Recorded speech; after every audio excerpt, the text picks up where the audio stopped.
Radio is considered a leading medium of communications due to several factors: its widespread reach, low cost of access, and ease of use. The Kenyan radio landscape is a testament to that, with Kenya now boasting 192 commercial and community FM radios. World Radio Day is celebrated annually on February the 13th. It's an opportunity to reflect on the impact of radio as a medium of communication and to encourage dialogue about the role of radio in our lives. This year's theme is Radio and Peace, and it speaks to the role radio plays and can play in conflict. On the Safaricom Newsroom podcast today, we have radio veterans Nguku and Lincoln Njogu. Kristen is the Assistant Director at Media Council of Kenya. She's a seasoned journalist with over 25 years of experience, which include founding a community radio station, Baitu FM. Lincoln is the Deputy Managing Editor of Radio at Royal Media Services.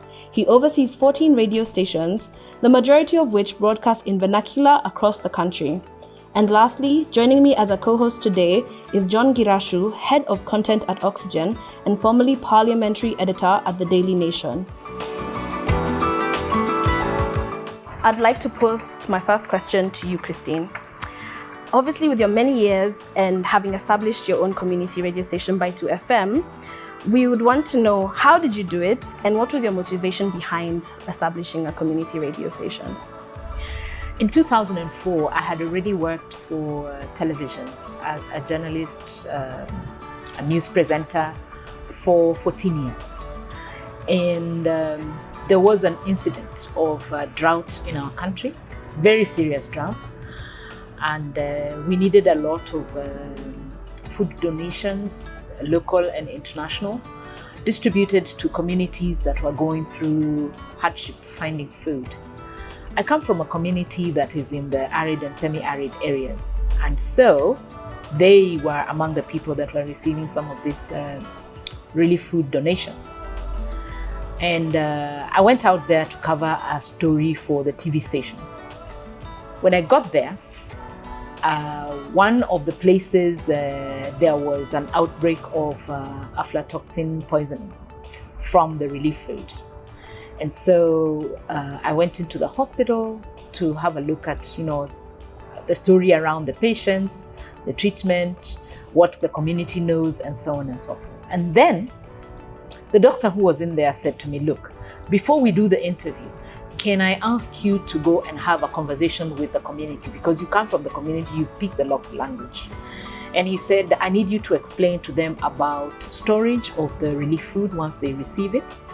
And when they see the symptoms of aflatoxin poisoning, what they need to do. So for me, that was a trigger.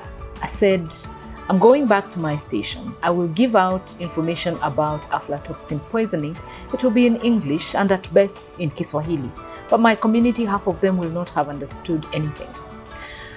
So when I got back to the station after doing the translation for the local community and the people who were in the hospital at the time, I now felt I need to do something because my community misses out on important information, on making decisions from information that they have heard because it is not in a language they can easily understand. So my mind started racing. How can I get this done? So I realized that there was opportunity for me to start a radio station that speaks in the local language of my community. Hence, Baitu FM. That's excellent to hear. It also showcases how the importance of radio in community as well as widespread in spreading information that is pertinent to that community itself. So now, under this year's theme of Radio and Peace, we want to know, through your experience at Baitu FM and even what you do currently, what have been the experiences dealing with events that are required for peace building? And in your current work, what do you make of this radio and peace building tool? Baitu FM, being a local language FM station, does stories, information about the local community of the Kamba community. However, we have other programs which may once in a while speak in the national language, Kiswahili. And so they're able to spread information, share content about a national issue or even a community issue which can now be cast nationally and sometimes even globally. With regard to peace, the station did not quite have to deal with peace in the community. Few times we've had, inter-community disagreements over issues of pasture, because we border a community that is very aggressive in terms of rearing animals, the Maasai community. And a few times, they will have differences, because when there is lack of pasture in the wild, they will come towards the areas where people have settled. And that will mean that they will have the animals, grazing on farms. So there will be some disagreements there. That's not very big. However, at a national level, when we have incidences of major conflicts, perhaps even political conflicts, the station is able to come in and actually discuss issues of how can we agree on maintaining peace, living together as one community of Kenyans, but holding different political perspectives. Because remember, they also have political leaders, they have affiliations to political parties, and the community is diverse like that. And that being the situation in a country, if, say, one political party is in big conflict with another political party, there will be members from the Kamba community who belong to the two political parties. Therefore, they do carry peace messages, messages of coexistence, cohesion, despite having different affiliations. In the current work that you do at the Media Council of Kenya, and also as a lecturer, what is your take on radio and peace, and as radio as itself as a tool in building peace? Radio is a critical tool for peace building because of the nature of people it reaches. Radio, I would say, is almost like the internet. It makes us equal. When you listen to radio, it doesn't matter what position you hold in society. You have heard the message and it is from a radio. So it can go from the highest, who are the policymakers, the top leadership, all the way to the lowest, who is just a community regular citizen at the grassroots level. And whatever their thoughts are, if they are collected, put on that one equal platform called radio, then there is a good exchange on matters peace, on matters of living together, coexisting together. And so I feel like radio can play a really central role in pushing the peace agenda, not just in communities, in countries, but also, at a global level. Perhaps we could get models from other countries by listening to radio stations in other countries. Remember, the frequencies are out there. And now we have the internet, which has now made it possible for me to listen to a station which is, in West Africa, and hear how they discuss the question of peace. Hear how a station in South Africa discusses the question of peace. Hear how a station in Europe discusses peace without necessarily having that limitation, or that I can't reach that frequency and so on. So because of where technology is taking us, and radio, the model of broadcasting radio is going, the two being converged and merging is actually making the message of peace become a global message, and radio being the global tool that can push the agenda for peace in whatever language, in whatever space, in whichever community. I'm happy you actually pointed out that we are entering a digital space. We'll touch more about that a bit later, but first I would like to get Lincoln's perspective also. From your experience of handling an array of radio stations, where has the role been in building peace and settling conflicts in communities? First of all, if you look at Royal Media Services, where I work, where I'm the Deputy Managing Editor, the setup for the radio newsroom. We have 12 vernacular radio stations, one Kiswahili station based in Mombasa, that's Bahari FM, and then one national radio station, that's Radio Citizen. We are all in one newsroom. The setup itself gives us a platform to talk to each other and communicate better, as opposed to where maybe a station that speaks to people in Nyanza is based in Kisumu, another one is based in Kitui, another in Nyeri. We are all in one newsroom. The command is the same. It's one. We have one managing editor, then we have the deputy editor, then we have several editors, and also in both individual vernacular stations, we have heads of desks. So it's very easy for us to communicate to each other. If there's an issue that is happening in, let's say, Nyeri, we can make one decision and say, we'll have that story on air this way, as opposed to where a decision will be made elsewhere. That chain of command makes it easy for us to communicate to each other. Number two, we have a policy, a company policy, for instance. If there are conflicts, let's say in Nakuru, where maybe the Maasais and the Kikuyus are fighting each other, we have a policy as a company or as a media house not to mention those particular tribes by name. Say several Maasais have been killed by Kikuyus, because that definitely will lead to revenge and stuff like that. We've also made a deliberate attempt to talk to the audience one-on-one. We go to them, we organize programs where Mwananchi is, call them in a sitting, talk to them. We carry out civic education one-on-one with our news readers, with our constituent presenters, and teach them the need for coexistence, the need for peaceful elections, for instance, such like initiatives, so that we contribute to the cohesion and peace in Kenya. And also, we make it a deliberate attempt to get all the leaders in our studios with some kind of a balance. So where if we have people from the opposition and leaders from the sitting or the current ruling party, we have the two leaders interviewed in one sitting across all our media houses, so that we are not seen to be siding with one side of the political arrangement also. Whenever we think of radio and conflict in Kenya, we go back to 2008 and the post-election violence, where the media was accused of funding the violence. I think there was a further indictment when a radio media person was taken to the International Criminal Court. How did that hit you?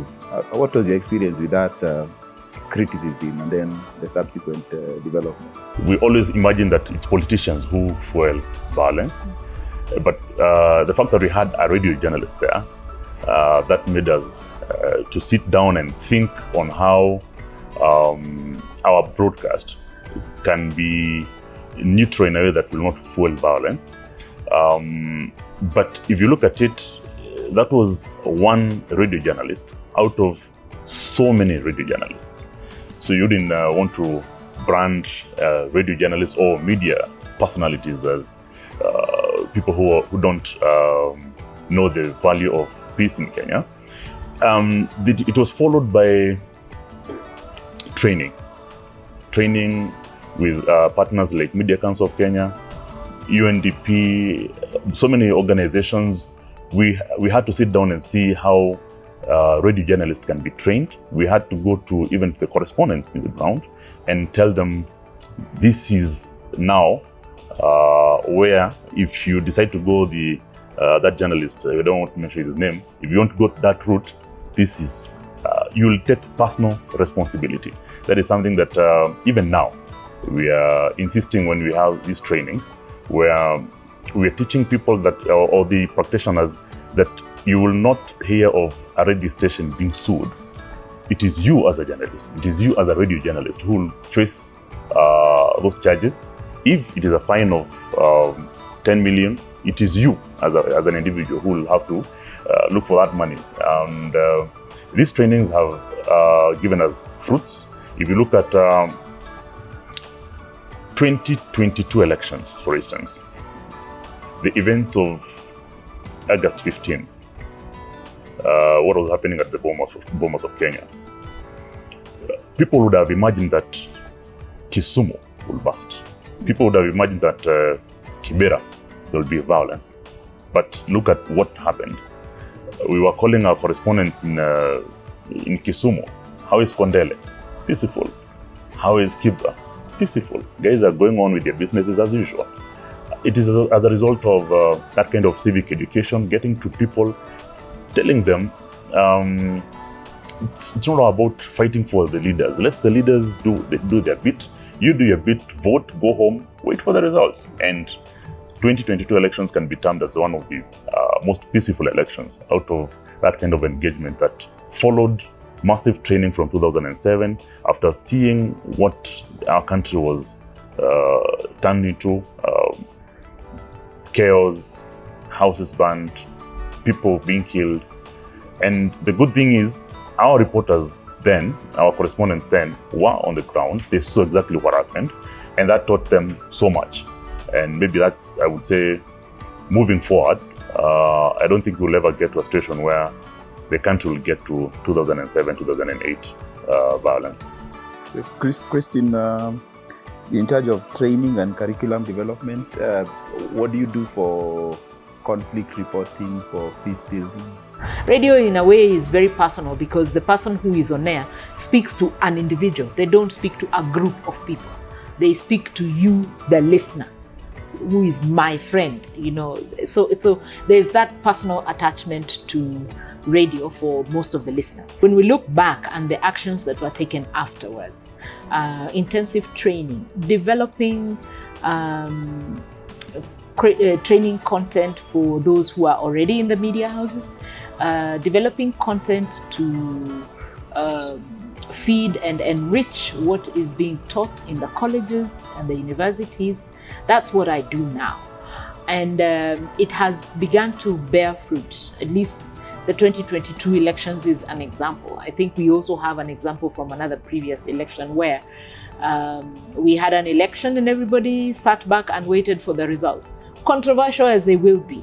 You see, no person who is contesting an election will ever say, yeah, that one I won fair and square. So because of the restraint of the journalists, checking on the language that is going out on their media houses, whether it is from people they interview who are members of the community or they themselves, the kind of language that they use that can make a negative reference to another member of a community or a particular political leader, when that has been weeded out or been suppressed, then you have clean content going out and saying everybody deserves a fair chance. Everybody can, and there will be a winner, there will be a loser. And so to take the results and actually interrogate it and say, all right, we have not won, we'll try again next time. And so when the media now takes the message that way, because they know the effect and how deep and the actions that citizens can take when they hear messages that carry hate, messages that carry discrimination, messages that carry marginalization, you know, or even label others as not good enough or people who are not worthy, then it becomes much better. And so the results that we had in 2022, and again, I think that apart from just the political scenario, there's also just other situations where there is conflict that the media is reporting on. There is conflict about resources. Resources is issues like water, pasture, access to food, access to markets, and so on and so forth. So when we speak about journalists or people in radio or people in the media taking charge of the message to ensure that they do not enhance the harm, that's what we are talking about. We are saying you can see a conflict which is brewing. Yes, conflict makes news, but what are you saying about the conflict? What you're saying about the conflict, is it enhancing the conflict? Is it fueling emotions so that in the end there will be the climax of confrontation? Or are you going to see the causes of the conflict coming and you begin to deal with how can this be resolved or diffused before it gets to that point of confrontation, attacks, and so on and so forth? Radio is the one that is educating. It is shaping opinions of young people, of people who are older, of people who are senior citizens, and so society begins to coalesce together around common things: good living in peace, being able to come up with a livelihood and to live comfortably. In this new space that we're in, the digital space, do you believe that radio has the room to fit in? This question is open to both of you because I know you're both you're seeing how the space is evolving. But do you believe that radio has the space in this new digital era? Definitely. If you look at the way social media is consumed in Kenya, if you look at the way the space is opening up, radio is still being relied by our audiences for verified information. What we have in social media is a free-for-all kind of a platform where you can post propaganda, you can post fake news, you can have parody accounts, you can have any manner of platform to pass whatever message that will suit you. But if you look at the way radio now is, people will still go back to listen to radio to see whether is it true that this is happening? Is it true that this person has shifted to this political party? Is it true that a certain number of people have died in an accident or whatever it is? Radio will still be key, not in 2 years or 3 years, 10 years or even 20 years to come. Radio will still be the platform where audiences will come and verify information. I was looking at something today on Facebook, for instance. There's a parody account for the former president, Uhuru Kenyatta, saying, guys, my security has been withdrawn, I no longer feel safe. And looking at that, the comments, it had like 17,000 comments already. But is it true? Where do you get the truth? Radio sells truth. The currency that drives radio is the truth. And the people who are running all those social media pages and stuff like that, they're not trained journalists. So the journalists who are trained and know the kind of information that ought to get to the people, you'll find them on TV or radio. So what we are doing at Raw Media Service, for instance, is to have our followers in different platforms, in different stations, in one page, so that we have 3.2 million, for instance, followers on Citizen TV, around 500 followers on Radio Citizen, for instance. All those stations, if you combine them, it will give you like 12 million followers. How is it that you can have a common message? How is it that you can coalesce all these in one platform? First, for commercial purposes, and number two, to control the kind of content that we have on those pages. I'm happy you touched upon that, because even me myself personally, I follow those I follow the Citizen social media pages because I'd want to verify. If I see the stories there, I know that it's true, or I know that at least this is coming from a verifiable source. So maybe even you, Christine, what would be your opinion about the digital space and how radio can fit into it? I'm excited about the digital space and the fact that it is opening opportunity for innovation in radio or radio broadcast, if you like, because traditional or legacy stations, the way the media has been structured, is now changing. It's changing in that we now don't need necessarily a studio in a particular set location for us to do broadcast. On a day like today, the digital space plus the modern equipment that is in use is now making it possible for me to even broadcast from my phone. And what that does is that it makes it easier to disseminate information to much more people than the radius of the particular frequency signal.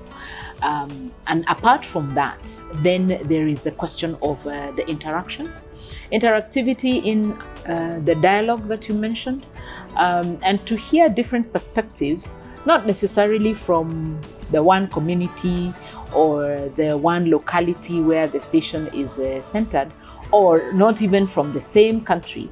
I mean, we could have somebody in Radio Citizen broadcasting on radio, but because of the online platform, somebody is responding all the way from Ghana.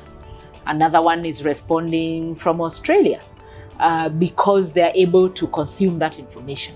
The thing is, now we are opening the channels a little more and making it easier for people to share, to respond to the content that is on a radio broadcast. But apart from that, we're also getting new ideas coming in through radio. And that coalescing of uniform messaging, verified content and information. You see, what is going to happen, and I can see this happening in the next maybe 2 decades or so, is that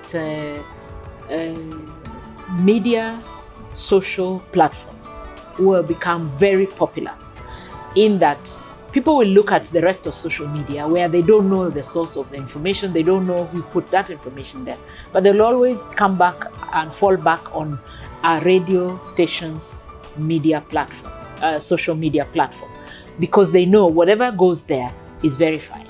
Whatever goes there is true. Whatever goes there is already fact-checked. Next thing that I am seeing is the question of sharing of cultures.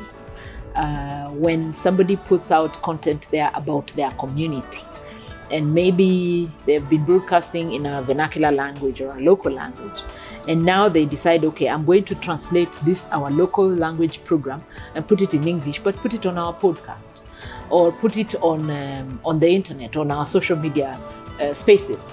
Then others can get to learn something about that particular community, get to learn about the culture, the values of that particular community. And then, you know, people can now appreciate each other, appreciate the diversity of people on earth. I'll say people on earth, because we now can't talk about people in a particular country, since, you know, the internet has just blown off all those boundaries.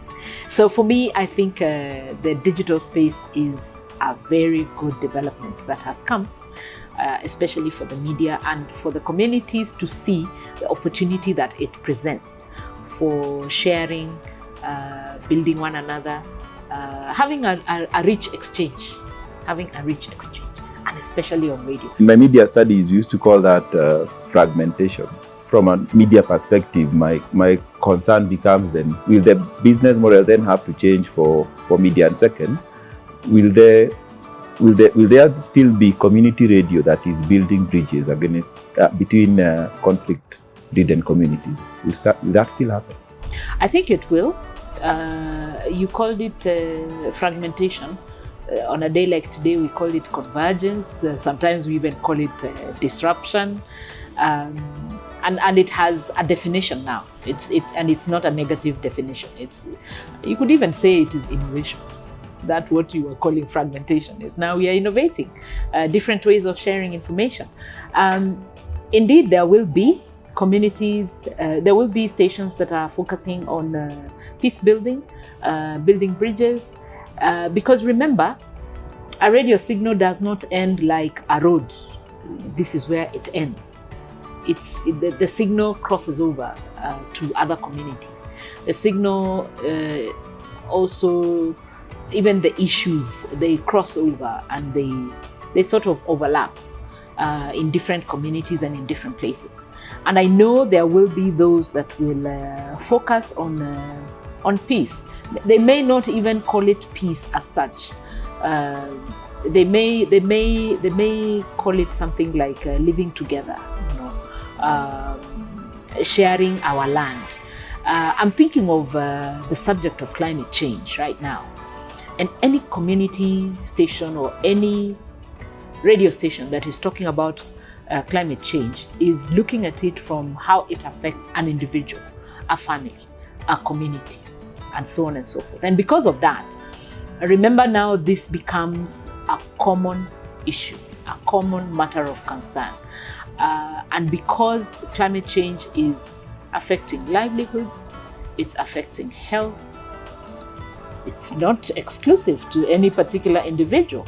Therefore, if we're going to talk about bringing about peaceful coexistence, what does peaceful coexistence mean?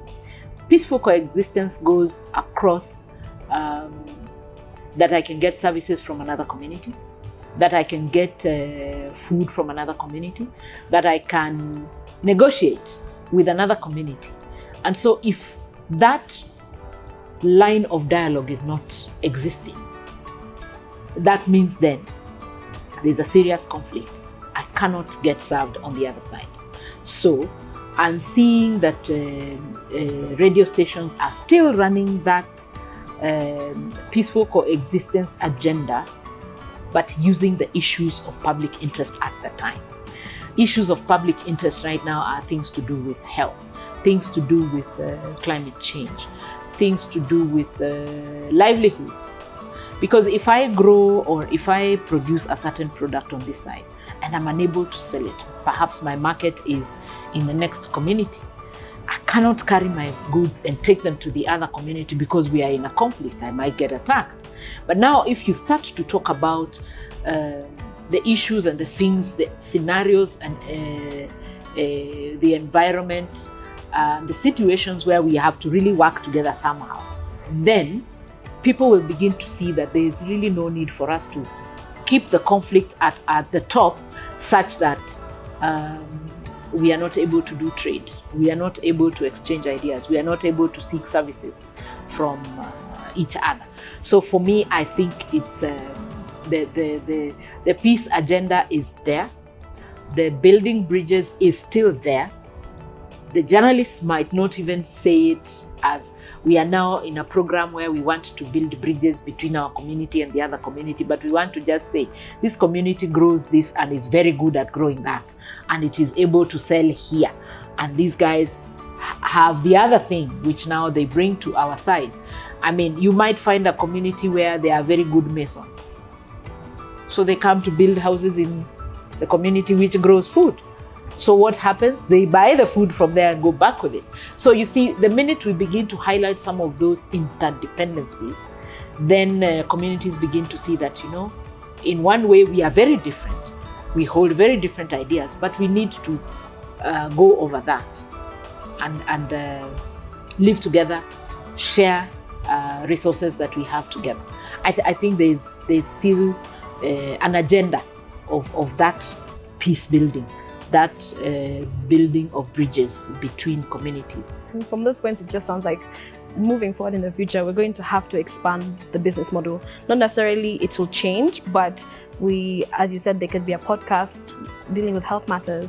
That means like now a citizen, maybe they'll need to now expand the kind of tools that they use to target and reach different communities. Earlier, Lincoln had mentioned they have programs that also target certain communities in terms of if there is some type of interconflicts happening. So maybe even from your experience, have you seen particular activities or witnessed particular activities that are working in communities to actually still build peace? And just you can give us some of your experiences from that. I know there are stations that have segments, especially in northern Kenya. I'm thinking of counties like Turkana, where they have quite a good number of radio stations there. Some are run by the church, others are run by private individuals, so they are commercial stations, but they do have specific segments where they talk about their community, the need for pasture, and how they can go to the neighboring countries, the neighboring communities, the neighboring counties to seek use of the pasture land that is available there. Now what those people do is they host elders. They call them kraal elders, elders of the animals, the livestock, people. They host them in the stations, and they talk about the need for them to keep their animals alive, the need for them to find pasture for their livestock. And when they have those discussions, they also bring in the same city, they bring in as guests people from communities that do agriculture in the same county, which is one of the areas where livestock is likely to stray once there is no sufficient pasture in the wild. And so they bring them together and they say, look, we know you have the farms in these areas. Now, how are we going to agree? And I have listened 2 times to a discussion like that in Radio Akicha, and Radio Akicha is in Turkana, and also in there's another station in Marsabit, I forget what it is called.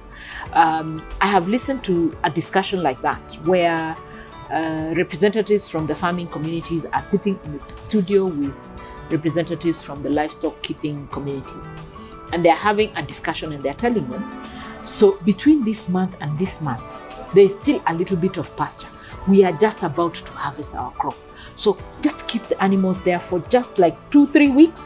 We will harvest the crop, and then they can now come in and take the remainder, which now we've already harvested. So they can come and pick up the bean pods. They can come and pick up the maize stalks, and they will actually allow them.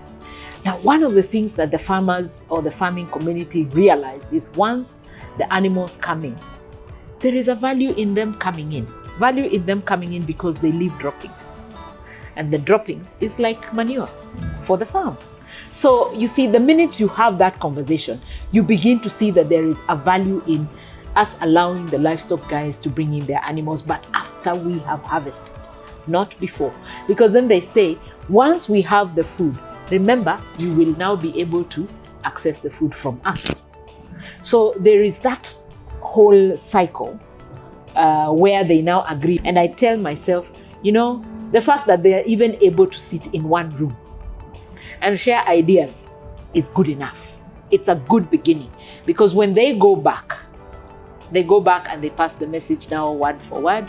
Others, because they have heard their representative speaking, then, they soften their hearts and they're like, oh, okay, so that's really how it ought to be. And our leader was sitting next to the leader of the livestock community. You see, that already creates a good environment. It creates that camaraderie, as we would say, between the people in the communities. If my leader is sitting with the leader of the other community, then who am I? You say, oh, okay, so he has set the example for us, so that's how we're going to operate. So yes, that continues to be there. There are good people out there. There are good people out there. And all they're lacking is a platform where they can have that kind of a conversation that she's talking about. So if media houses can target those non-government organizations, NGOs, and those individuals who are for peace, give them a platform for free, it will make a huge impact down there. Because at times you find them, media houses at times look at the commercial aspect of it for an NGO to have some prime time. You have to purchase several thousands of shillings. But if media houses, if radio stations can work with such kind of people who are just there for peace, they're not there to make money or whatever it is, just have that peace message across. And also the other side now, blocking individuals and politicians who thrive on conflict for them to have votes. At times people make deliberate decisions. Media house say this particular person will never ever get some airtime, and it works. You look at a person, listen to the way they argue their issues, get to understand why they are looking for airtime in your platform.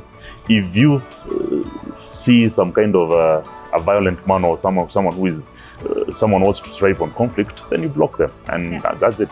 He'll never get airtime from my station. Goes to Baito FM, they're blocked, goes to another station. No.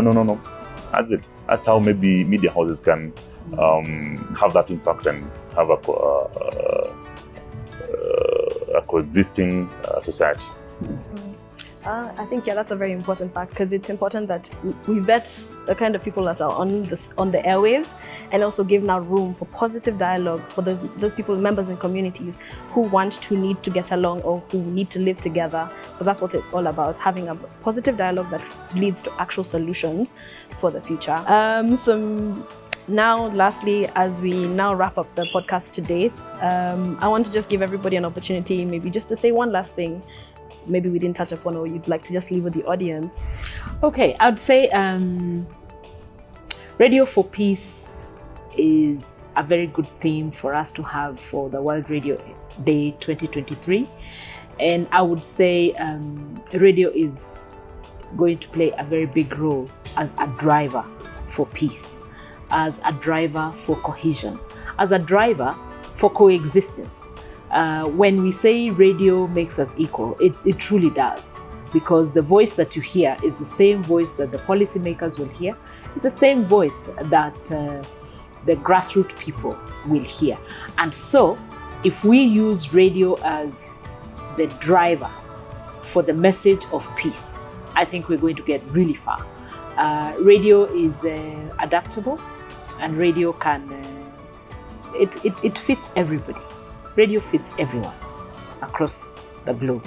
And so let's just keep radio on the agenda as the driver for peace. The level of trust for radio journalists, the believability that our audiences have in us. Let's take peace and preach peace. Let's talk more to the people who are for peace in Kenya. Let's block more those people who really want to use conflict to get for their own interest. And let's continue doing what we've always done. And Kenya, and of course the world, will be bigger and greater if we all play our part as radio journalists. And I wish my fellow radio presenters and radio DJs all the best as we mark this 2023 World Radio Day. I want to thank my guests for all being here. Christine Lincoln, Girashu as my co-host. I think we've had a very informative conversation around the theme of radio and peace for this celebration of World Radio Day. So we have discussed an array of things: our community radio and its impact, the digital space, how the business model can change and move, and what the future holds for radio. So thank you for tuning in. I hope that we've been able to learn something and tell some stories that I feel are very transformative. And we'll hopefully stay tuned for next time on This is the Safaricom Newsroom podcast.